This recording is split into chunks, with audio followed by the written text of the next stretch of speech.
commencé, j'avais pas la grammaire de la bande dessinée. J'étais pas lecteur de bande dessinée enfant. Par contre, j'étais lecteur. J'ai fait tout de suite de l'autobiographie, ce qu'on appelle autobiographie, parce que je ne savais pas qu'en bande dessinée, ça ne se faisait pas.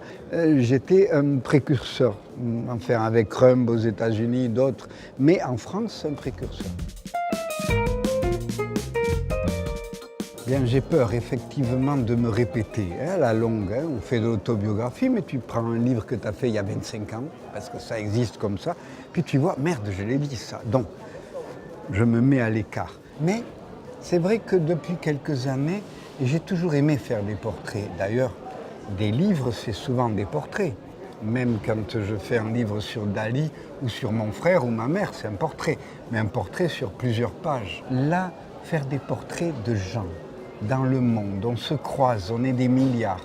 On se passe à côté dans les grandes villes et quelquefois on aimerait à s'arrêter avec quelqu'un qu'on croise parce qu'il nous plaît, parce qu'on aimerait boire un verre avec lui ou elle. Et on ne peut pas. Et faire le portrait, eh bien tu arrêtes la personne. Tu dis voilà, assis-toi en face de moi, je te dessine. Et pendant un quart d'heure de sa vie et de la mienne, eh bien je suis avec cette personne.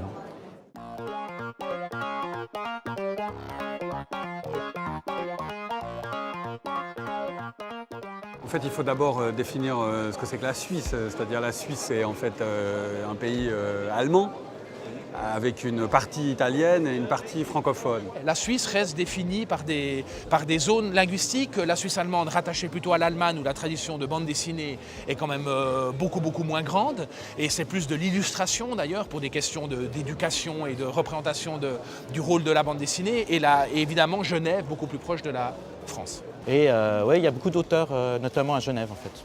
Là, on vient tous de Genève pratiquement. Il y a juste un auteur vaudois, mais sinon, on vient tous de Genève. Mais je ne sais pas si on a vraiment une vraie spécificité suisse. On a des choses qui font qu'un Suisse n'est pas un Français, qui n'est pas un Italien, qui n'est pas un Belge. Après, en termes, par exemple, de pratique de bande dessinée, je ne pense pas qu'il y ait des choses qui soient spécialement liées à notre nationalité.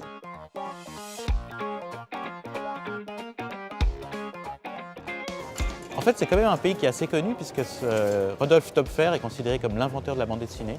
Même s'il est né dans une ville qui était française à l'époque, qui était Genève, mais qui est suisse maintenant.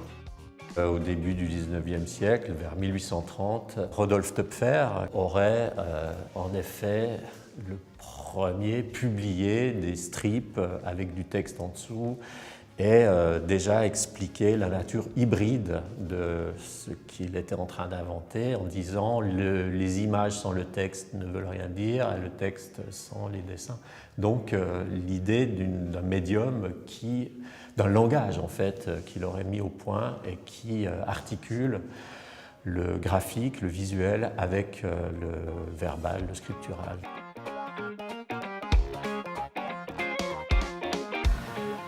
Il y a à Genève actuellement vivier, je dirais, d'artistes indépendants comme Ibn Al-Rabin.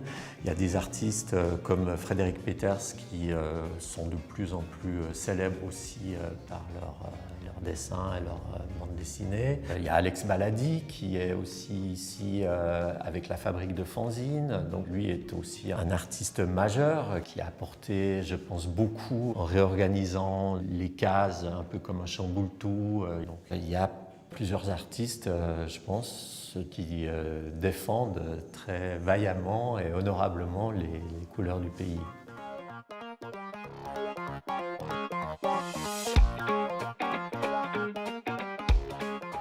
La transgalerie, ce que je trouvais rigolo, c'est que souvent les artistes qui font de la bande dessinée se retrouvent dans le monde de l'art contemporain et rarement l'inverse. Donc je trouvais que c'était assez pertinent de ramener des artistes du monde de l'art contemporain dans le monde de la bande dessinée.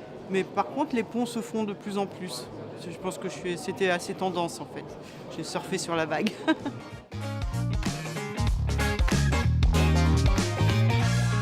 Il y a beaucoup de propositions, puis en plus la bande dessinée, moi je pense que ça ne se simplifie pas juste au dessin. Il y a une humeur de bande dessinée, il y a un ton de bande dessinée. Donc souvent je monte de la sculpture et je trouve que ça va avec. Voilà. J'essaye d'avoir des artistes qui sont plasticiens en fait, qui ne font pas que du dessin, parce que du coup c'est trop proche des auteurs de bande dessinée, ou des artistes qui font que de la sculpture. J'aime bien prendre des plasticiens en fait. Je prends des artistes qui sont un peu dans mon monde.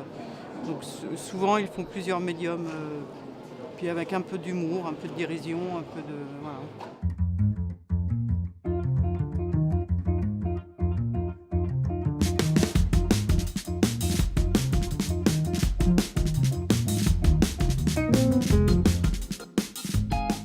C'est vrai que l'idée, c'était le Festival Bédéphile et Lausannois, qui est la grande figure tutélaire de la bande dessinée de Lausanne, où le premier lausannois, c'est Steinlen, incontestablement, en 1884 donc.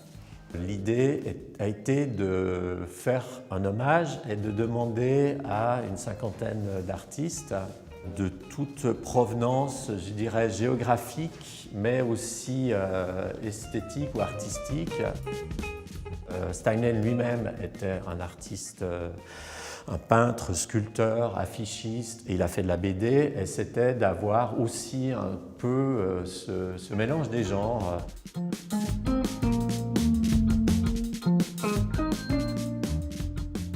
La particularité de Steinlen, c'est qu'il faisait des planches muettes. Il les appelait lui-même « histoires sans parole ». Ce sont des scénettes avec, le plus souvent avec un chat, le plus souvent noir, le chat, et qui ne sont pas soumises à un gaufrier. Alors il est sous-jacent, on voit bien comment les scènes, mais il n'y a pas des cases dessinées. C'est très libre dans la page, et certains des artistes ont tenu compte de ça. On fait des planches un peu éclatées, sans justement le gaufrier et sans parole. D'autres ont mis un peu de texte, mais c'est une exposition dans l'ensemble, là je regarde autour de moi, qui est plutôt silencieuse quand même.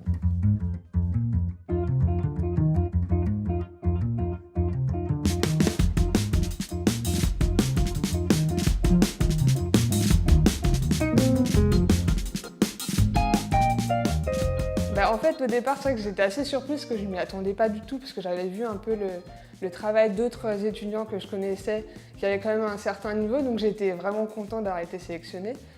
En fait, j'ai pu rencontrer des professionnels du métier, déjà depuis hier, qui m'ont donné pas mal de conseils, qui m'ont fait aussi des petites recommandations par rapport à mon travail, parce que j'avais jamais eu justement de conseils particuliers par rapport à ça.